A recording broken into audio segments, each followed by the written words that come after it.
Très bien. Bonsoir. Merci de votre accueil, merci infiniment. Juste avant de commencer à parler, je vais faire une petite chose parce que ce matin, à Paris, on m'a donné une caméra pour aller au ciné. On m'a dit, à chaque fois dans cette tournée que tu vas vivre des jolis moments, je voudrais que tu les filmes. Et pour moi, c'est que du bonheur.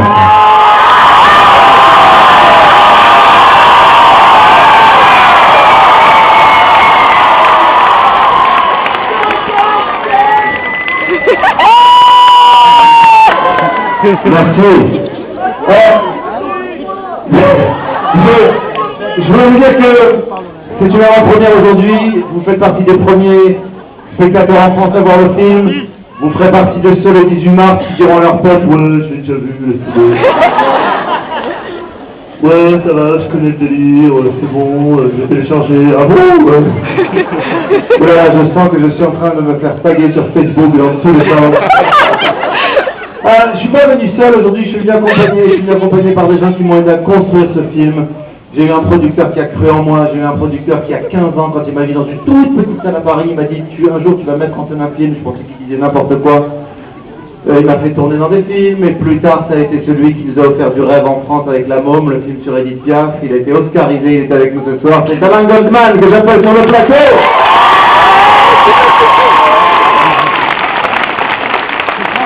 Les camarades que j'ai, ceux qui savent improviser, ceux qui partagent avec moi, il fait de la scène aussi, et bientôt il fera son spectacle, et c'est quelqu'un qu'il faut découvrir. C'est Harry Habitant qui est avec moi dans ce film aussi.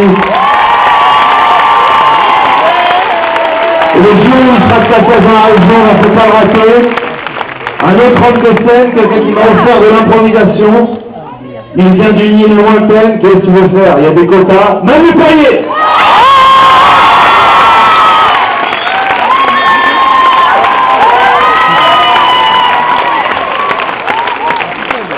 Voilà, je voulais vous dire une petite chose avant de leur laisser la parole. Ce film, moi, je l'ai réalisé pour une... Souvent, on me dit ça, on me dit pourquoi. Greg me l'a demandé tout à l'heure, pourquoi t'es passé derrière la caméra? Je vais poser la question, tu jettes ta réponse. J'ai l'impression de revivre à chaque fois les mêmes choses. Mais ne leur dis pas, ils savent pas. Non, mais vas-y, pose-moi la question. Moi, je veux que tu poses la question. Quel effet ça fait de passer derrière la caméra? Non, attends, je fais genre, je m'attends pas. Quel effet ça fait de passer derrière la caméra? Très bonne question. Alors, de passer derrière la caméra, je dois dire que c'était une volonté d'acteur, mais vraiment. C'est-à-dire que je voulais retrouver le même plaisir que j'ai quand je joue à la Bourse du Travail, par exemple. Oula, demi-gagné! Oui, mais on le voit encore bien, il est trop loin là. Il devrait revenir à l'espace Gerfond. Oh, j'étais bien à l'époque de la salle Rameau, on le voyait bien, il était encore simple, hein, la halte de garder, c'est n'importe quoi, il met 5000 personnes devant, gesticule, on voit plus rien. Attends, on est à Lyon, merde, arrête, attends, c'est n'importe quoi. En tout cas, passer derrière la caméra, c'est faire ce que je suis en train de faire, mais devant une caméra plutôt que sur une scène, et c'est aller vers le public encore une fois. C'est un film que j'ai fait qui parle d'un homme peut-être mégalo, qui parle de ce frimeur, mais qui a un grand cœur. C'est un frimeur qui peut-être est dans les valeurs que moi je défends, dans les valeurs de famille, et il me semblait très important, surtout par les temps qui courent, à l'heure où les valeurs financières s'écroulent, que les valeurs de fraternité et de famille en tout cas ne s'écroulent pas elles, et c'est ce qui apporte l'émotion du film au-delà du comique. Voilà, c'est ce que je voulais partager avec vous ce soir, et je vous remercie en tout cas parce que c'est mon premier film, et il n'y a qu'une seule fois dans ma vie où je dirais c'est mon premier film.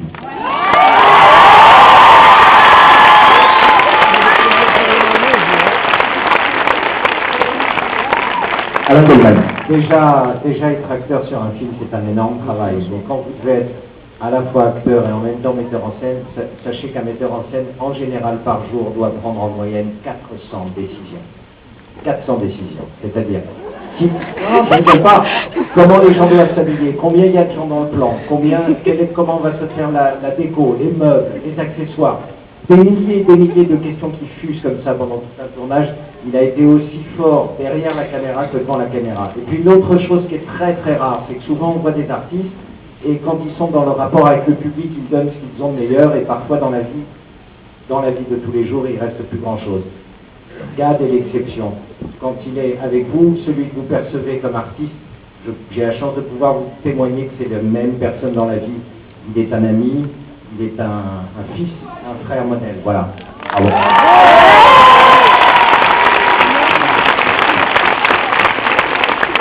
J'aimerais que vous me racontiez peut-être une petite anecdote durant le tournage.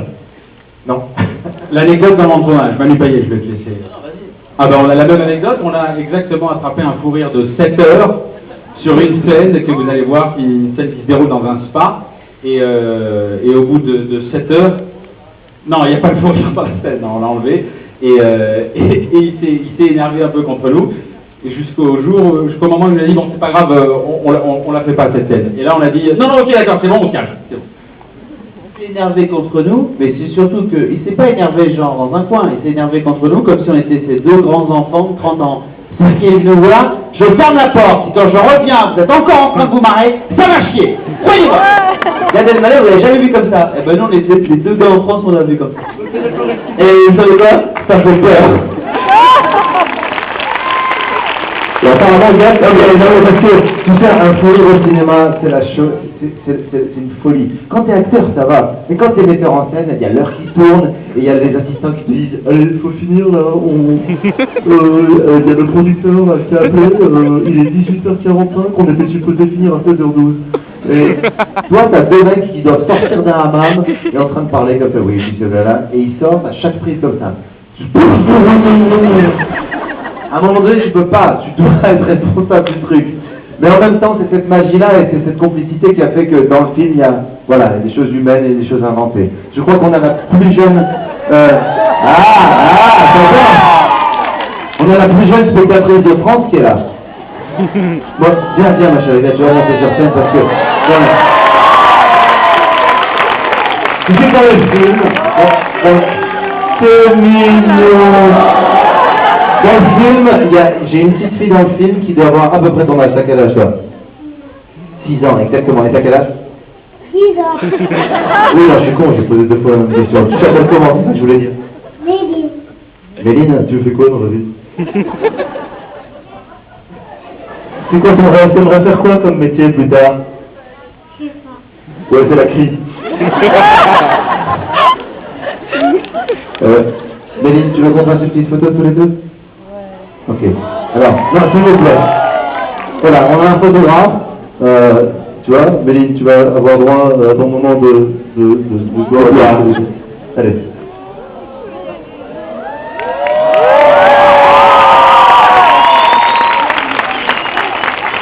On peut applaudir Méline qui est là. C'est un peu intimidant, hein? Non? Même pas, elle quitte, elle est contente, elle est là. T'as envie de dire que t'es venu avec tes parents, j'espère? Non? Oui, ok. Non, seul, tranquille, non, j'ai dit au revoir. On va peut-être la raccompagner. Non, j'habite à Tassin. T'as envie de dire un truc à tes parents? Voilà, donc petit problème de communication évident entre les parents et les enfants. Méline, je vais te demander de regagner ta place gentiment. Merci, voilà. On peut l'applaudir parce que c'est ça qui doit quand même vous tester. Peut-être que...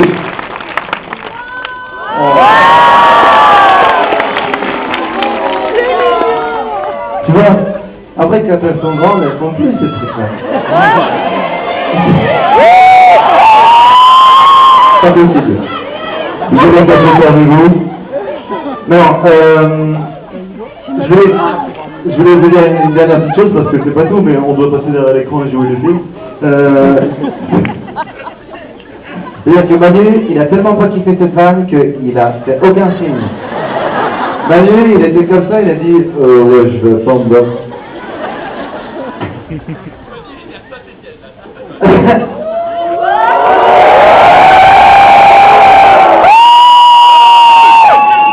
Attends, tu sais que c'est le mot banni ici, tu peux pas dire Saint-Étienne.